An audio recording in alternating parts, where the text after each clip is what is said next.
energizing your soul through the inspired Word of God. This is your daily devotional reading.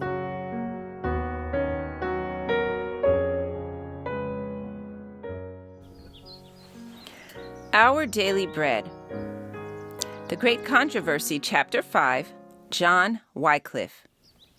February 14th. John Wycliffe, the morning star of the Reformation.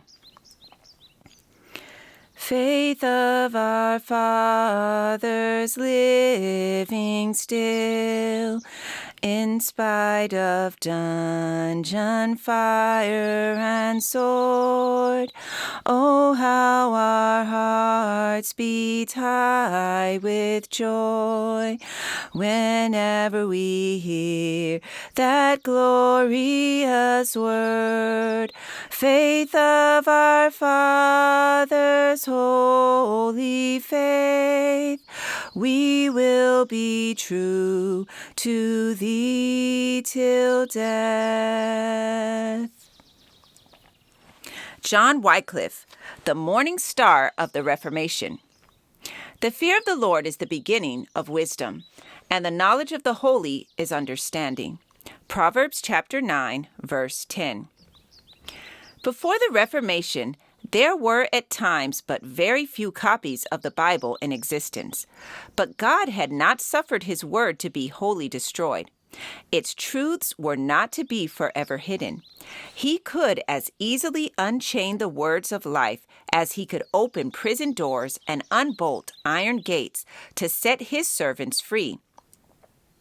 In the different countries of Europe, men were moved by the Spirit of God to search for the truth as for hid treasures. Providentially guided to the Holy Scriptures, they studied the sacred pages with intense interest. They were willing to accept the light at any cost to themselves. Though they did not see all things clearly, they were enabled to perceive many long-buried truths. As heaven sent messengers, they went forth, rending asunder the chains of error and superstition, and calling upon those who had been so long enslaved to arise and assert their liberty. Except among the Waldenses, the Word of God had for ages been locked up in languages known only to the learned. But the time had come for the Scriptures to be translated and given to the people of different lands in their native tongue.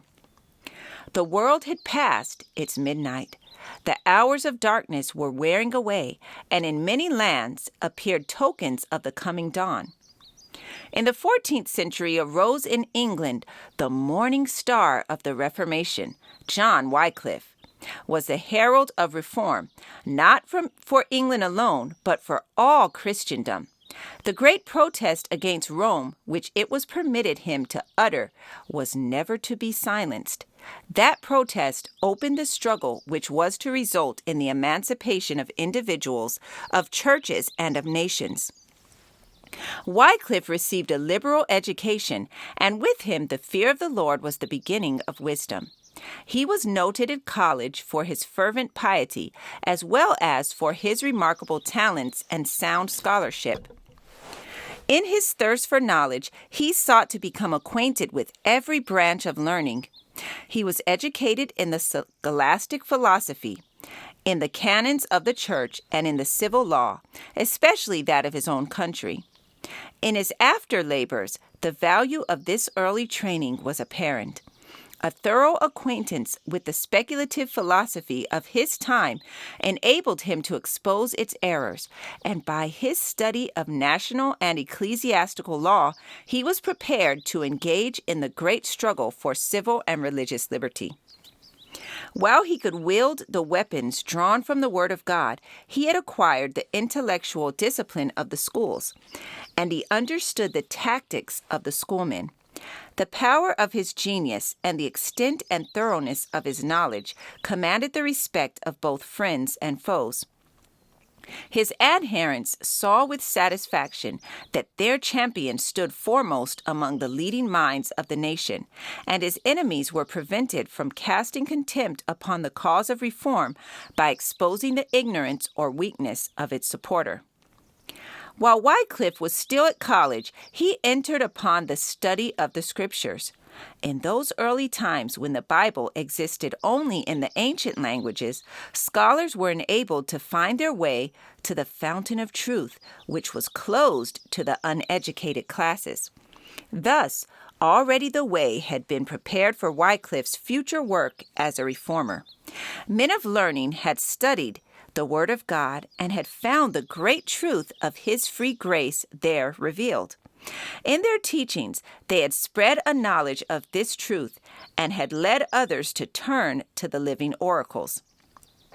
When Wycliffe's attention was directed to the Scriptures, he entered upon their investigation with the same thoroughness which had enabled him to master the learning of the schools.